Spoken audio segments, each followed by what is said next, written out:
我发现一个阻止大家去开通 YouTube 频道、去拍摄影片的重要原因，就是他们不知道如何面对镜头说话。我完全能够理解，大家可能不习惯听自己的声音，或者是说看镜头里面自己的样子。这些在我一开始开通 YouTube 频道的时候都有感受到。不过现在对于我来说，面对镜头说话已经自然很多了，我不再害怕对着镜头说话。所以今天这期影片，我就和你分享10个我使用的技巧，去帮助你能够自信的、自然的对着镜头说话。首先第一个技巧就是提前写好影片的大纲或脚本。是的，如果想要比较从容的、自信的在镜头面前说话，我建议大家在拍摄之前先准备好你的内容。这些内容就是在拍摄的时候要说的内容。如果没有准备影片的大纲或者脚本，我会发现在我拍摄的时候我会非常的焦虑，因为我会觉得没有任何的提前准备，靠我临场的发挥，我也不知道遵循什么框架去讲述我整部的影片。这个时候在我拍摄的时候，我就想很多，我可能会忘记很多重点信息，也有可能会重复说一些已经说过的信息。我相信除非你有非常过人的天赋，你是没有办法在没有任何准备情况下就面对镜头出口成章，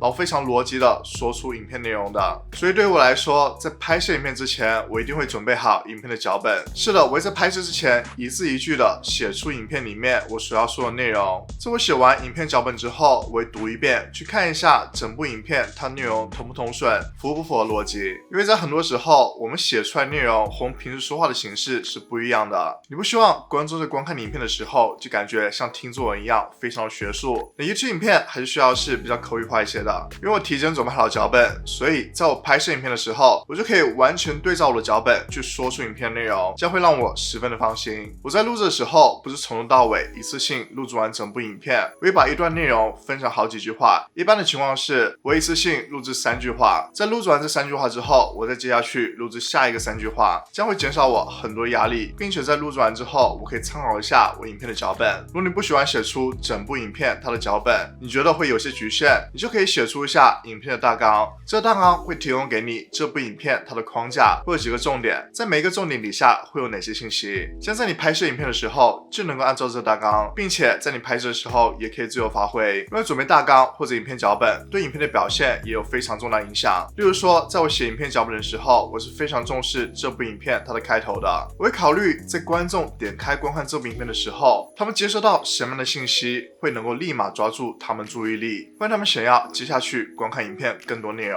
另外就是在写影片脚本的时候，我会考虑影片整体的内容结构，我应该如何安排、如何排序，才能够一直保持观众的兴趣。只有这样缜密的影片内容结构安排，才能够最终提升影片的表现。在你拍摄影片开头的时候是最难的，因为在那个时候你才刚刚开始录制影片，还没有进入到录制状态。所以对于我来说，拍摄影片开头基本上不能一次性过，通常会尝试5次左右才能够拍摄好影片的开头。大家要知道，我已经拍摄了400部 YouTube 影片了，还是会有这样的过程。所以如果你也遇到这样的情况，是非常正常的。当你越往后录制，你的状态就慢慢进入了，你会表现得越来越好。第二个技巧就是在拍摄之前调整状态。拍摄之前的状态会直接影响到你拍摄出来的效果。大家应该很少见到有博主在刚起床的时候，整个人蓬头垢面，去穿着睡衣就开始录制他们的 YouTube 影片的，除非是他们拍摄一些日常的 Vlog 有特别的需要。但是在拍摄影片之前，都是会把自己的状态调整到最好的，不管是男生女生都会打理好自己的头发，女生会化妆，穿上好看的衣服。要不要觉得这非常麻烦？当你面对镜子的时候，发现你自己非常的干净，非常的好看，你自己的气场就会提升，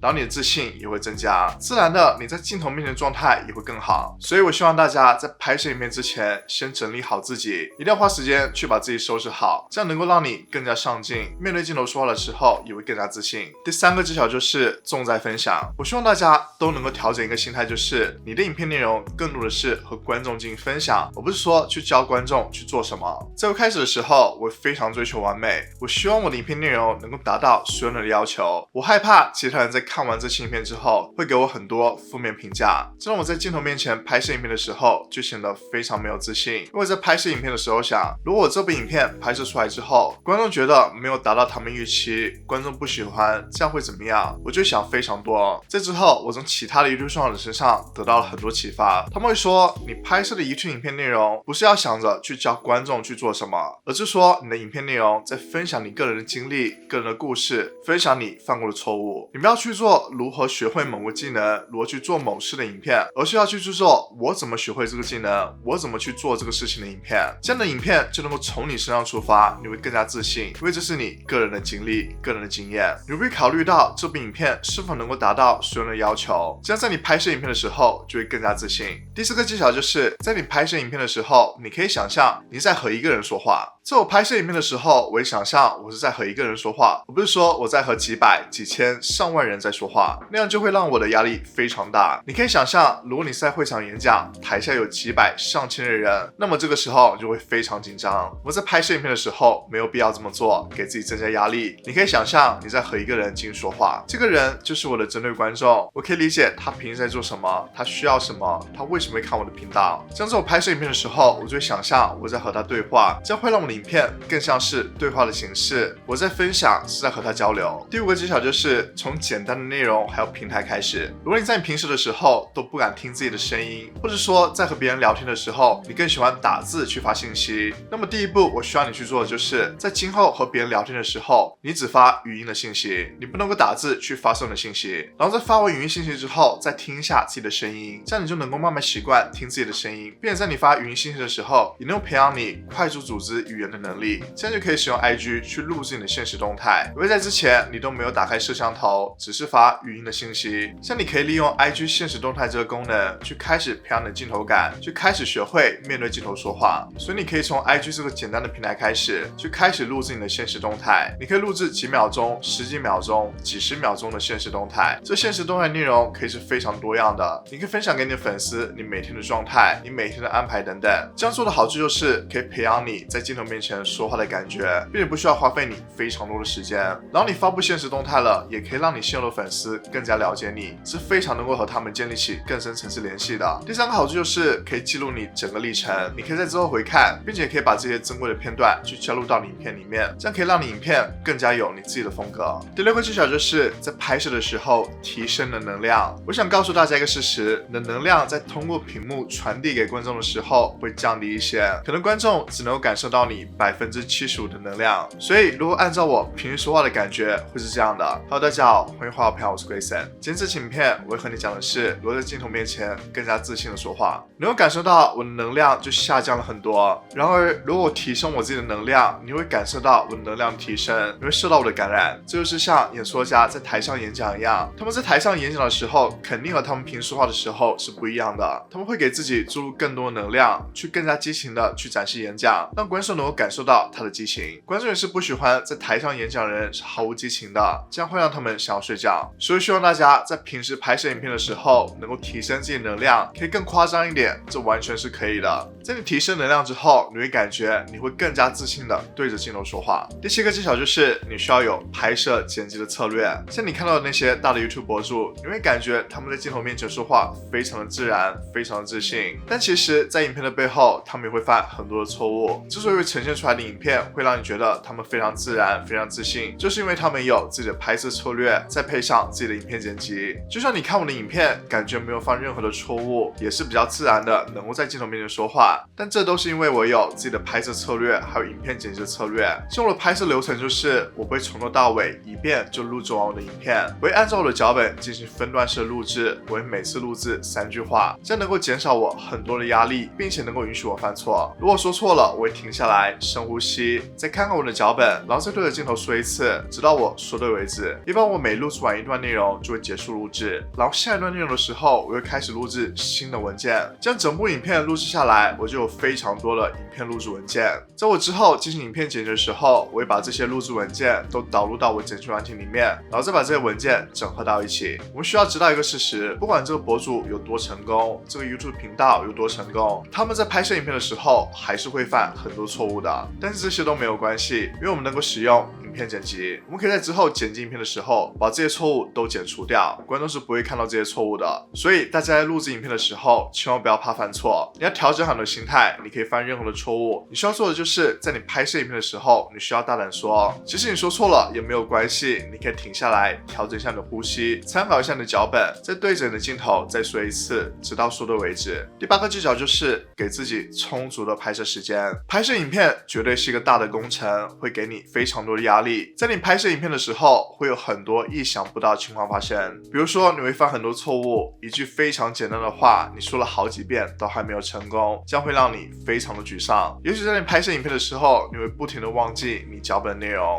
或者是说会遇到一些外界环境的因素，例如说今天在你拍摄的时候，你楼上的人正在装修，也有可能今天天气不好，一直在打雷，或者是说你忘记了给自己的相机充电。所以你需要知道，会有很多外界的因素，不可控制的因素，会给你的拍摄过程去增加困难，会增加你的压力。这就要求你给自己预留足够的时间去完成你的拍摄，不要想着这部影片你觉得1小时就能够拍完，就给自己预留1小时的时间。因为是上班族或者学生，很有可能你把这1小时的时间去放入到你中午吃饭、午休的时间里面，这其实会给你造成非常大压力的。在有限的时间内，你会表现得非常紧张。如果你发现在你拍摄影片的时候一直在犯错，或者说有一些外界因素的干扰，你就会非常担心你无法完成你的计划去拍摄完这部影片。在你紧张的状态下，你拍摄出来的影片是不会有很好的效果的。为了避免这种情况发生，我希望大家给自己预留更多的影片拍摄时间，将会让你更加的放心。即使有意想不到的情况发生，你也可以从容的面对，因为你会有充足的时间。当你预留了2个小时去拍摄的影片，结果你发现你1小时就拍摄完了，这个时候你会非常开心，会非常有成就感。第9个技巧就是借鉴他人，向他人学习永远是一个快速成长的方法。你可以去看一下其他的博主，每一个博主其实都有他们自己的风格。有些博主他的风格就是在镜头面前比较平静，就好像是和观众进行对话一样，而有些博主他的能量是非常高的，观众很容易被他能量带动，观众能够感受到他的激情。你要去看一下那些博主为什么能够和观众建立起深层次的联系，他们在镜头面前说话为什么如此自信，如此自然。在你观察的时候，你需要思考一下这些问题，他们的优势在哪，他们有哪些地方是没有做好的，是需要提高的。这里不是要求大家去完全复制他人的风格就能够成功，你需要通过观察他们制作的影片，他们说话的风格，说话的节奏，他们交流的形式，从而借鉴出你觉得可用的地方，去加入到你自己风格里面，这样你自己的风格就会越来越明显，观众会更加容易的记住。第10个技巧就是不断练习。在镜头面前说话，你需要把它看成是一个技能，是需要你不断练习的。当你拍摄的影片越多，你练习的次数越多，你就会慢慢发现你在镜头面前会更加有自信，你会更加习惯在镜头面前说话，就像是其他技能一样，跳舞、健身、弹钢琴，你需要不断练习。当你不断练习之后，你就会更加自信，更加了解。如果你觉得在你拍第1部影片的时候，你需要重复好几遍才能够说完一句话，这是非常正常的。我也是一样，大家可以看我早期的影片，在那个时候的我是非常没有自信的，我会在镜头面前害羞，我说话也没有能量，有时候也不会看镜头。所以你需要明白，这是一个过程。你不要觉得自己在拍摄了10部、20部影片之后，在镜头面前说话还是不自然，就觉得做 YouTuber 不适合自己，这是非常正常的。你正在慢慢的适应，你不能够在这个时候就放弃，因为你要相信你正在慢慢变好，慢慢的成长。即使你认为你的第10部影片表现的不够好，但是和你第1部影片相比，你肯定会发现你在成长，你在进步。你需要不断的给自己鼓励，给自己加油，让自己坚持下去。你要给你自己更多的自信。现在你知道了如何能够在镜头面前自信的说话，去拍摄 YouTube 影片了。但是你知道吗？新手在进 YouTube 频道的时候会犯很多致命的错误，这些错误不仅会浪费他们时间，同时他们频道也不会成长。所以希望你去看这期影片，